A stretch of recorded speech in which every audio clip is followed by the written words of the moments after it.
배달 플랫폼과 입점업체들 간 상생을 위한 논의가 100여일이 넘는 시간 동안 계속돼 왔지만 결국 10일차 마지막 회의에서도 합의점을 찾지 못했죠. 공정거래위원회가 배달앱에 오늘까지 상세간 추가 검토와 함께 수정안을 제출하라고 요구했는데요. 어떤 방안을 들고 나왔을지 궁금합니다. 산업이부 이혜연 기자와 이야기 나눠보겠습니다. 안녕하세요. 안녕하세요. 네, 오늘이 배달앱 중개 수수료 합의를 위한 마지막 날이라고요.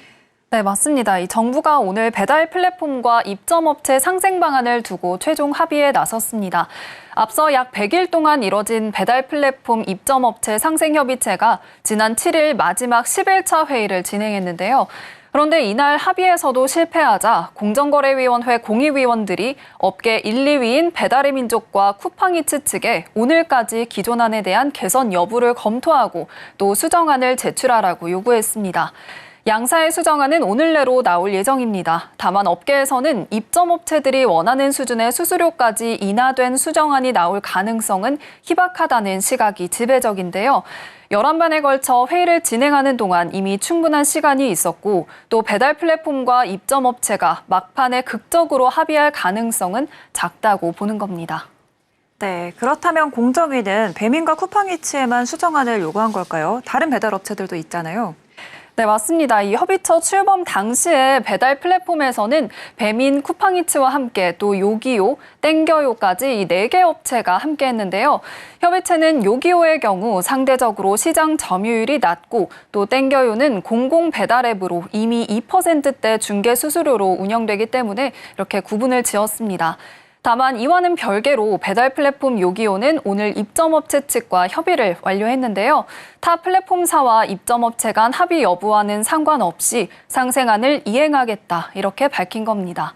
이에 따라서 요기요는 중개 수수료를 기존 12.5%에서 9.7%로 인하하고요.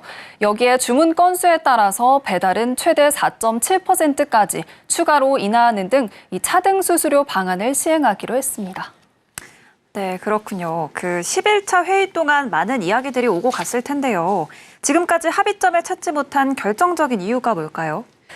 네, 배달 플랫폼 측과 입점업체 양측은 중개 수수료 부분에서 견해차를 좁히지 못한 부분이 가장 큽니다. 마지막 회의에서 배민과 쿠팡이츠가 상생안을 제시했지만 입점업체들의 요구에는 한참 못 미친 수준이었는데요.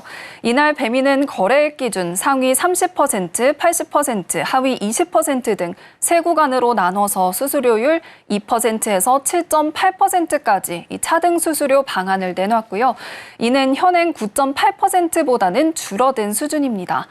다만 배달비는 구간별로 1,900원에서 3,400원 사이로 받겠다고 했는데요. 이는 현재 배달비 최대 2,900원보다는 조금 늘어난 수준입니다. 이 쿠팡이츠의 경우에는 6개 구간으로 보다 세부적으로 나눴고 수수료율은 2%에서 9.5%를 차등 지급하겠다고 했는데요. 배달비는 2,900원으로 단일화했지만 이 상위 50%에 대해서는 할증 비용을 부담하겠다는 입장이었습니다. 이렇게 되면 사실상 지역에 따라 배달비가 1,000원가량 높아지게 됩니다. 네, 수수료는 낮아졌지만 배달비는 상대적으로 높아진 거네요. 입점업체들 입장에서는 큰 변화를 느끼지 못할 수도 있을 것 같은데요. 그렇다면 입점업체들의 요구사항은 어떤 걸까요? 네, 입점업체 측은 기본 수수료를 5%까지 인하하고 또 매출액 구간별로 차등 수수료율을 도입해서 2%까지 낮추는 방안을 요구했습니다. 다만 협의체 공의위원은 이 같은 방안이 현실적으로는 합의되기 어렵다고 보고 새로운 중재 원칙을 세운 바 있습니다. 구체적으로는 배달 플랫폼의 중개 수수료율 평균이 6.8%를 넘지 않도록 하고 또 가계 매출 하위 20%에 대해서는 2%를 적용해야 하고요. 최고 중개 수수료율 역시 지금 수준인 9.8%보다 낮추고 또 입점업체 부담 배달비의 경우에는 현 수준인 1,900원에서 2,900원 이 정액제를 유지할 것 등이 담겼습니다. 네, 양측이 수수료를 두고 입장이 좁혀지지 않는 그런 모습인데요. 오늘 제시된 수정안에서도 합의가 잘 안 될 경우에는 앞으로 어떻게 될까요? 네, 이날 나온 수정안을 보고 또 배달앱의 제한이 미흡하다고 판단이 되면요, 이 협의체는 종료되고 이럴 경우에는 입법 등의 후속 대응이 불가피할 전망입니다. 사실상 지금까지의 협의가 진통을 겪어오면서 일각에서는 공정거래위원회를 비롯한 정부가 더 적극적으로 개입해야 한다는 목소리가 꾸준히 나왔는데요. 조홍선 공정거래위원회 부위원장은 오늘 협의가 제대로 안 되면 공정위가 할 수 있는 조사와 관련된 부분은 역량을 다 동원해서라도 신속하게 방안을 찾도록 하겠다고 강조하기도 했습니다.